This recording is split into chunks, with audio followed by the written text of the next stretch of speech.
Ča? Kad je prozor razbijen, di ste bili, što ste čuli, ko vas je Kad je zvao? prozor bio razbijen, bio sam doma, zvali su me odmah, ja sam dotekao ovdje, bio sam možda za minut, dva sam došao ovdje, nije nikoga bilo, sve je bilo mirno, voda mi se kupala, o brata žena, onaj susjed je bio tamo, čuo se samo neki mali prasak, jel? Aha. Samo će je to pogodilo odmah gdje je njemu žena bila i ona se uspaničila, jel?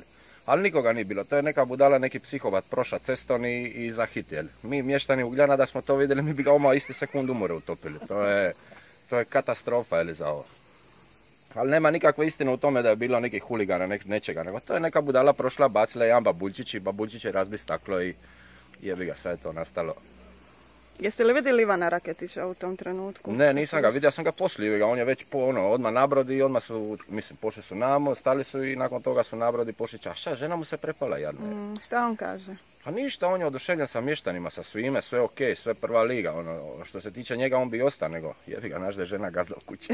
Čuli smo da je Luka Modrić trebao doći. Je, treba je doći, da. To je sad otpalo.